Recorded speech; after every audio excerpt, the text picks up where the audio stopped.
ఈ స్త్రీ డ్రెస్ తీస్తుండగా గోడపై ఉన్న సౌండ్ సెన్సింగ్ లైట్ మినుకమనిపిస్తున్నట్లు గమనించింది. ఆమె తన ఫోను తీసుకుని తనిఖీ చేసింది. తన వెనుక ఒక వ్యక్తి నిలబడి ఉన్నాడని ఆమెకు తెలియదు.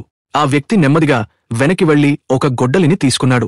ఆ క్షణంలో ఆమెకు ఏదో తప్పు జరుగుతున్నట్లు అనిపించింది. ఆమె టేబుల్పై ఉన్న సౌండ్ సెన్సింగ్ బొమ్మను షేక్ అవ్వటం చూసింది. ఆమె వెనక్కి తిరిగిన వెంటనే ఒక గొడ్డలి నేరుగా ఆమె వైపు వచ్చింది. ఆమె భయపడింది. కాని అదృష్టవశాత్తు గొడ్డలి చిక్కుకుపోయింది. ఈ అవకాశాన్ని చూసుకుని ఆమె గదిలోకి వెళ్లి తలుపును మూసివేసింది. ఆమె ఒక టేబుల్ను తలుపుకు ఆనించి దానిని గట్టిగా అడ్డుకుంది. టేబుల్పై ఉన్న సౌండ్ సెన్సార్లు వేగంగా బ్లింక్ అవ్వటం చూస్తూ ఉంది. ఆమె భయంతో ఫోను తీసుకుంది. కానీ ఆమె డెఫ్ అండ్ డమ్ అవటంతో ఆమె సహాయం కోసం ఎలా ఫోన్ చేయగలదు? అప్పుడే టేబుల్పై ఉన్న సౌండ్ సెన్సార్లు మినుక్కమనడం ఆగిపోయింది. ఆమె జాగ్రత్తగా తలుపు వైపు నడిచి చెవిని తలుపుకు ఆనించి చెక్ చేస్తుండగా క్షణంలో తలుపు ముక్కలైపోయింది. ఆ వ్యక్తి లోపలికి వస్తున్నాడు.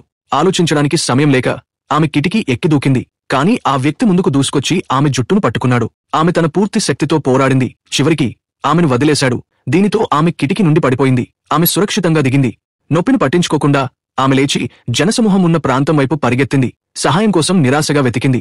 కాని ఆమె సైగల భాషను ఎవరూ అర్థం చేసుకోలేదు. కొందరు ఆమెను పిచ్చిదని కూడా భావించారు. ఆమె వెనక్కి తిరిగి చూసినప్పుడు ఆ వ్యక్తి దగ్గరగా వస్తున్నాడు. ఆమెకు ఎవరూ సహాయం చేయలేరని ఆ స్త్రీ గ్రహించింది. ఆమెకు మళ్లీ పరిగెత్తడం తప్ప వేరే మార్గం లేదు. ఆ వ్యక్తి ఆమెను వెంబడించాడు. కాని చాలాసేపు వెతికినా ఆమెను కనుగొనలేకపోయాడు. అప్పుడు అతను ఒక తెలిసిన వ్యక్తిని చూశాడు. అదే ఆమె తల్లి తన కూతురు కోసం ఆతూతగా వెతుకుతోంది. అతను ఆ స్త్రీ తల్లి వద్దకు నడిచి ఒక చీకటి సందులో ఆమె కూతురు ఉందని అబద్ధం చెప్పాడు. ఆ క్షణంలో ఆ స్త్రీ అన్నీ చూసింది. ఆమె భయపడింది. లోతుగా శ్వాస తీసి ఆమె కత్తిని గట్టిగా పట్టుకుని ఆ వ్యక్తి వైపు దూసుకెళ్లి ఆ కత్తితో తననే గుచ్చుకుంది. ఆ వ్యక్తి షాక్లో ఉన్నాడు.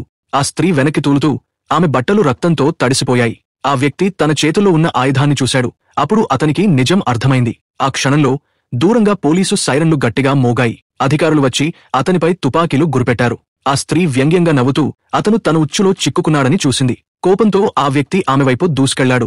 బ్యాంగ్! ఒక తుపాకీ శబ్దం మోగింది. ఆ వ్యక్తి నేలపై కూలిపోయాడు. ఆమె నవ్వుతూ చేతిని ఎత్తి అతనికి స్నేహపూర్వక సైగ చేసింది.